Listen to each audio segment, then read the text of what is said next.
క్రోధినామ సంవత్సరంలో శాస్త్రోక్తంగా సతచండీ యాగాలు. భక్తులు ఈ నెంబర్లను సంప్రదించండి. నమస్కారం. సుమన్ టీవీ ప్రేక్షకులకు శ్రీ క్రోధినామ సంవత్సర ఉగాది శుభాకాంక్షలు.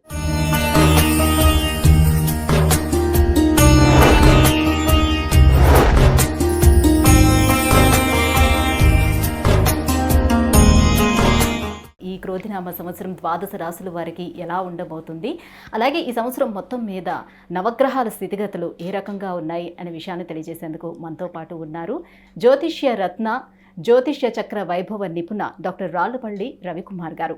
గురుగారు నమస్కారం అండి. నమస్కారం. గురుగారు, ద్వాదశ రాశులకి ఏ రకంగా ఉండబోతుందో తెలుసుకునే ముందు ఈ సంవత్సరం అంతా కూడా ఆ ద్వాదశ రాశుల వరకు నవగ్రహాలు ఎక్కడెక్కడ ఉన్నాయి ప్లేసింగ్? తప్పకుండా అమ్మా. శరదిందు సమాకారే పరబ్రహ్మస్వరూపిణి వాసరాపీఠ నిలయే సరస్వతి నమోస్తుతే. సుమన్ టీవీ ప్రేక్షకులకు శ్రీ క్రోధినామ సంవత్సర ఉగాది శుభాకాంక్షలు. ముఖ్యంగా నవగ్రహాలంటే మామూలుగా బుధుడు కానివ్వండి, రవి కానివ్వండి, అవన్నీ 20 రోజులకి మారుతుంటాయి ఒక రాశి నుంచి ఇంకో రాశికి. అలాగే శుక్రుడైనా 20 రోజులు మారుతాడు, కుజుడు 45 రోజులు, రవి నెలనాడు. కాబట్టి ముఖ్యంగా మనం తీసుకోవాల్సిన గ్రహాలు మటుకు 4 అండి. ఒకటేమో గురువు, సంవత్సర కాలం అక్కడే ఉంటారు కాబట్టి. రాహుకేతులు ఏడార్థానికి ఒకసారి మారుతారు కాబట్టి. నెక్స్ట్ వచ్చేసి శని వచ్చేసి 2.5 సంవత్సరాలకు ఒక రాశి నుంచి ఇంకో రాశిలోకి మారుతారు కాబట్టి. ముఖ్యంగా మనం గోచారం చూసినప్పుడు, సంవత్సర ఫలితాలు చూసుకున్నప్పుడు మటుకు గురువు, శని, రాహుకేతుల పొజిషన్ ఈ సంవత్సరం అంతా ఎక్కడ ఉన్నాయో చెప్పుకుంటే సరిపోతుంది. ఎందుకంటే మనం ఏం గోచారం చెప్పుకున్నా కూడా ముఖ్యంగా ఆ 4 గ్రహాలని బేస్ చేసుకుని చెప్పాలి. ముఖ్యంగా గురువు వచ్చేసి మనకి 1/5/2024 నుంచి వృషభ రాశిలోకి గురువు సంచరిస్తాడు. సో గురువు అక్కడ ఉంటాడన్నమాట ఈ సంవత్సర కాలం వృషభ రాశిలో. నెక్స్ట్ వచ్చేసి రాహు ఆల్రెడీ మనకి మీన రాశిలో ఉన్నారండి ఈ సంవత్సరం. అంటే నెక్స్ట్ ఏడాది దాకా కూడా రాహు అక్కడే ఉంటాడు సంవత్సరం అంతా. కేతు వచ్చి మనకి కన్యా రాశిలో ఉంటారు సంవత్సర కాలం అంతా. ఇంకా శని వచ్చేసి ఆల్రెడీ స్వస్థానమైన కుంభరాశిలో స్వస్థానంలోనే ఈ సంవత్సరం అంతా ఉంటాడు. ముఖ్యంగా మనకి అందరూ అంటారు గురువు అంటే మామూలుగా గురువు మారుతూ ఉంటాడు, డేట్స్ ఎలా తెలుసుకోవాలని. సాధారణంగా ఎందుకంటే గురువు ఇంపార్టెంట్. ఎందుకంటే దైవబలం, దైవానుగ్రహం సంబంధించిన అది గ్రహం వచ్చేసి గురువు. ఎలాంటి శుభకార్యాలు జరిగినా, అంటే ముఖ్యంగా ఒక చిన్నపిల్లాడు 10th క్లాస్ ఎగ్జామ్ పాస్ అయ్యాడు, అయితే ఇంటర్లో చేరుతున్నాడు, అడ్మిషన్ అంటే ఇంజనీరింగ్లో చేరుతున్నాడు, అంటే మాస్టర్స్ చేస్తున్నాడు, అయితే మెడిసిన్ చేస్తున్నాడు. అలాగే ఉద్యోగం, ఫస్ట్ ఉద్యోగం, ప్రమోషన్, అలాగే గృహం, వాహనం, వివాహం, సంతానం, ఇవన్నీ కూడా చేరాలంటే కనుక గురుబలంతో సాధ్యం. అంటే గురువు ప్రతి సంవత్సరం ఒక రాశిలో ఉంటాడన్నమాట. కాబట్టి ఆ గురువు ఆ సంవత్సర కాలంలో ఆ రాశుల వాళ్ళకి 2వ స్థానంలో ఉన్నాడా, 5వ స్థానంలో ఉన్నాడా, 7వ స్థానంలో ఉన్నాడా, 9వ స్థానంలో ఉన్నాడా, 11వ స్థానంలో ఉన్నాడో చూడాలి. సో 2, 5, 7, 9, 11 స్థానాలు శుభ ఫలితాన్ని ఇస్తాడు గురువు. సో మన రాశి నుంచి ఎక్కడైతే ఉంటాడు. కాబట్టి ఆ గురువు అనేవాడు ఎప్పుడు మారుతాడని ఎలా తెలుసుకోవచ్చు అంటే పుష్కరాలు ఎప్పుడైతే స్టార్ట్ అవుతాయో ఆ రోజు నుంచి మనకి గురువు వేరే రాశిలోకి మారినట్టమాట. సో ఈ సంవత్సరం నర్మదా నది పుష్కరాలు స్టార్ట్ అవుతున్నాయి, అది కూడా 1 మే నుంచి స్టార్ట్ అవుతున్నాయి. కాబట్టి 1 మే నుంచి గురువు వృషభ రాశిలోకి ప్రవేశించి సంవత్సర కాలం అంతా అక్కడ ఉంటాడు.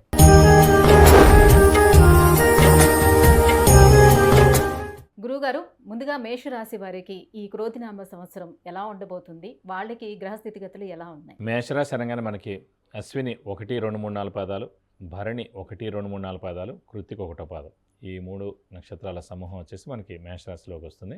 ఈ మేషరాశి వారికి తిన్నల్లా బంగారం చెప్పుకోవచ్చు. అంటే 12 రాశుల్లో అత్యద్భుతంగా ఉన్నది మేషరాశి వారికి.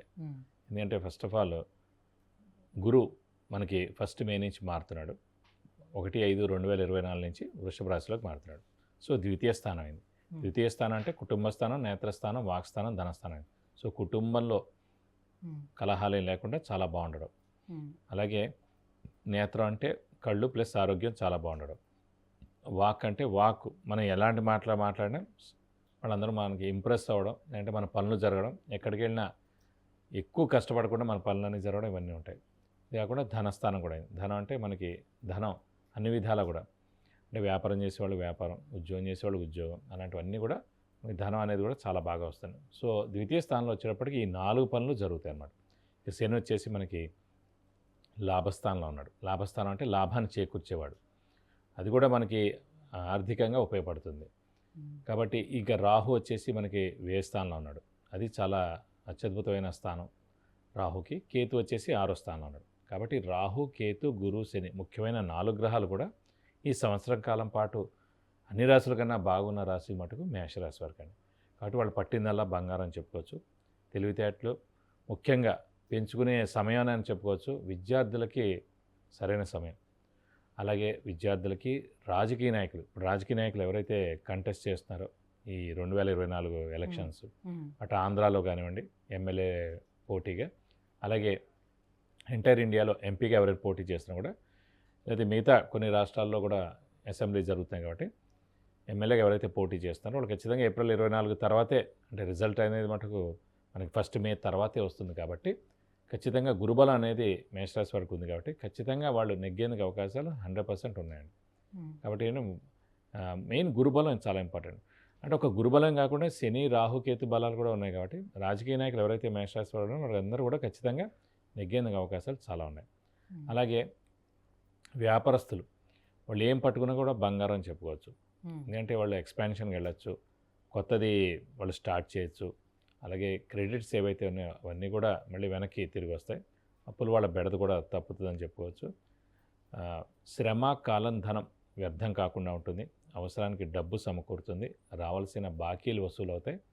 అలాగే మీరు షూరిటీస్ పెట్టవచ్చును. అలాగే మధ్యవర్తిత్వం వహించవచ్చును. అలాగే శుభకార్యాలతో మీ ఇల్లు కళకళలాడుతుందండి. అంటే ఇలా అన్నీ మీరు ఏది పట్టుకున్నా కూడా బంగారం అవుతుంది. సో మేషరాశి వారికి స్టార్టింగ్ రాశి అయినా మేషరాశి వారికి పట్టిందల్లా బంగారం అని చెప్పుకోవచ్చు ఈ సంవత్సర కాలం అంతా కూడా. గురుగారు, విదేశాల్లో విద్యార్థులు విద్యాభ్యాసం చేయాలనుకునే వారికి ఎలా ఉండబోతుంది మరి? తప్పకుండా. అంటే ఇప్పుడు విదేశాల్లోనే కాకుండా మనకి ఇక్కడైనా, ఇండియాలో అయినా సరే, ఎక్కడున్నా సరే విద్యార్థుల మటుకు సువర్ణ అవకాశం అని చెప్పుకోవచ్చు. నేను వాళ్ళు ఖచ్చితంగా మంచి మార్కులతోటి ఉన్నత స్థితికి చేరుకుంటారు. మంచి ర్యాంక్ సంపాదిస్తారు. ఇక్కడ కాలేజీలో అయినా సరే, అంటే ఫారెన్లో అయినా సరే మంచి ర్యాంక్ సంపాదించి మంచి యూనివర్సిటీ, ఇప్పుడు ఏంటంటే టాప్ 10 ఉందనుకోండి, టాప్ 5 యూనివర్సిటీలో వచ్చేందుకు అవకాశాలు ఎక్కువగా ఉన్నాయి. అది ఫారెన్ అవ్వచ్చు, ఇక్కడైనా అవ్వచ్చు. కాబట్టి విద్యార్థులకు మటుకు పట్టిందల్లా బంగారం చెప్పుకోవచ్చు ఈ సంవత్సర కాలంతో పాటు. కాబట్టి కొంచెం ఇంకొక నెలే ఉంది కాబట్టి కొంచెం హార్డ్ వర్క్ చేయండి. హార్డ్ వర్క్ చేస్తే తప్పకుండా వస్తుంది. అలాగే ఉండే ఎంసెట్ రాసేవాళ్ళు ఉంటారు, అలాగే నీట్ ఎగ్జామ్ రాసేవాళ్ళు ఉంటారు, అలాగే సివిల్స్ రాసేవాళ్ళు ఉంటారు, అలా గవర్నమెంట్ జాబ్స్ రాసేవాళ్ళు ఉంటారు. ఎవరైనా సరే ఈ ఏడాది మటుకు వదులుకోకండి. మేషరాశి వారు ఎవరైనా సరే విద్యార్థులు మటుకు ముఖ్యంగా మనకి ఎగ్జామ్స్ మటుకు కాంపిటేటివ్ ఎగ్జామ్స్ అవనివ్వండి, గవర్నమెంట్ ఎగ్జామ్స్ అయినా రానివ్వండి, అయితే ఎంబీఏకి రాసేవాడు కానీ ఏదైనా సరే. ఎందుకంటే అదృష్టం అనేది ముఖ్యంగా మేషరాశి వారికి గురువే. ఎందుకంటే యోగకారకుడు, అదృష్టకారకుడు, లక్ ఫేవర్ చేసే కారకుడు. అలాంటి గురువు మనకి ద్వితీయ స్థానంలోకి వచ్చి ఈ సంవత్సర కాలం ఉంటాడు. కాబట్టి ఇంతకన్నా మంచి సమయం రాదు. ఇప్పుడు గురువు బలం బాగుందండి. ఆ గురుబలం బాగుంది కాబట్టి శని బలం కూడా బాగుండాలని లేదు కదా. సో గురుబలం బాగుంది, శని బలం బాగుంది, రాహు బలం బాగుంది, కేతు బలం. 4 ఎవరికి బాగుండవు, ఏ రాశి వాడికి ఉండదు. కాబట్టి ఈ అవకాశాన్ని సద్వినియోగం చేసుకోండి. సో వ్యాపారస్తులకి చాలా బాగుంటుందని చెప్పారు ఇంతకు ముందే. అయితే స్థిరంగా ఉద్యోగం చేస్తున్నటువంటి ఉద్యోగస్తులకి ఎలా ఉంది మరి? సో ఉద్యోగస్తులకు కూడా పట్టిందల్లా బంగారం అని చెప్పుకోవచ్చు. ఎందుకంటే నిరుద్యోగులకు ఉద్యోగం రావడం, ఉద్యోగస్తులకి ప్రమోషన్స్ రావడం, లేదంటే మంచి నేమ్ అండ్ ఫేమ్ రావడం, బాస్ నుంచి మన్నన పొందడం, అలాగే ఫారెన్ టూర్ కానీ, విజిట్ కానీ, అసైన్మెంట్స్ కానీ రావడం, ఫారెన్ ఎవరైనా ప్రయత్నిస్తున్నా కూడా ఇది సరైన సమయం. ఎందుకంటే అన్ని బలాలు బాగున్నాయి కాబట్టి కొంచెం హార్డ్ వర్క్ చేసి కొంచెం స్మార్ట్ వర్క్ కూడా చేస్తే కనుక ఖచ్చితంగా ఉద్యోగస్తులకి బాగుంటుంది. అలాగే ఫారెన్ వెళ్ళి అక్కడైనా ఉద్యోగం చేయాలనుకున్న వాళ్ళకి కూడా చాలా బాగుంటుంది. సంతాన యోగం ఎలా ఉంది? ద్వితీయ స్థానంలో గురువు ప్రవేశించినందుకు 2 సంవత్సరాల నుంచి సంతాన యోగం లేని వారు చాలామంది ఉన్నారు మేషరాశి వారు. ఎందుకంటే గురుబలం ఉన్నప్పుడే సంతానం కలుగుతుంది. అంటే ఒక్క సంతానం విషయంలో మటుకు భర్త, భార్య ఇద్దరిది చూడాలి జాతకం. కాబట్టి ఇద్దరు జాతకంలో గురుబలం ఉంటే కనుక ఆ సంవత్సర కాలం ఖచ్చితంగా సంతానం కలిగేందుకు అవకాశం ఉంది. ఇప్పుడు మేషరాశి వారికి 100% గురుబలం ఉంది కాబట్టి ఖచ్చితంగా ఈ సంవత్సరం సంతాన యోగం, అంటే నెక్స్ట్ ఏడాది ఏప్రిల్ మే లోపల ఖచ్చితంగా సంతాన యోగం కలిగేందుకు అవకాశాలు 100% ఉన్నాయి. ఇంకా ఎటువంటి పరిహారాన్ని వీళ్ళు పాటించుకోవాలి? ఏ దైవారాధన చేసుకోవాలి? మనకి ఇప్పుడు మేషరాశి వరకు అయితే నాకు తెలిసినందుకు ప్రస్తుతానికి 4 గ్రహాలు, మెయిన్ గ్రహాలు అన్నీ చాలా బాగున్నాయి కాబట్టి ముఖ్యంగా ఏవి చేసుకోకపోయినా పర్వాలేదు. కానీ ముఖ్యంగా ఎప్పుడైనా సరే వీళ్ళు ముఖ్యంగా మేషరాశి వారి మటుకు పంచమాధిపతి అయిన రవికి సంబంధించిన దేవుడు వచ్చేసి శివుడు అయ్యాడు కాబట్టి శివుడిని మీరు ఎక్కువగా ఆరాధిస్తే చాలా మంచిది.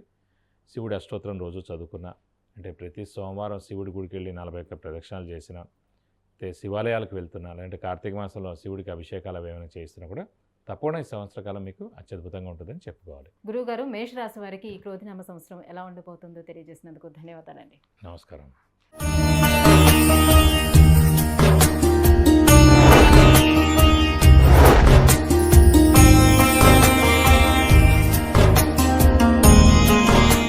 విద్య, ఉద్యోగం, విదేశీయానం, వివాహం, వాహన యోగం, గృహయోగం, సంతానం, ఆరోగ్యం వీటన్నిటి గురించి తెలుసుకోవాలంటే గురువుగారు అపాయింట్మెంట్ కోసం కింద స్క్రోల్ అవుతున్నటువంటి నెంబర్లకి మిస్ కాల్ ఇవ్వండి, లేదంటే మెసేజ్ చేసి అపాయింట్మెంట్ తీసుకోవచ్చు. సుమన్ టీవీలో మీ పర్సనల్ అండ్ బిజినెస్ ప్రమోషన్స్ కోసం కింది నెంబర్కి కాంటాక్ట్ చేయండి.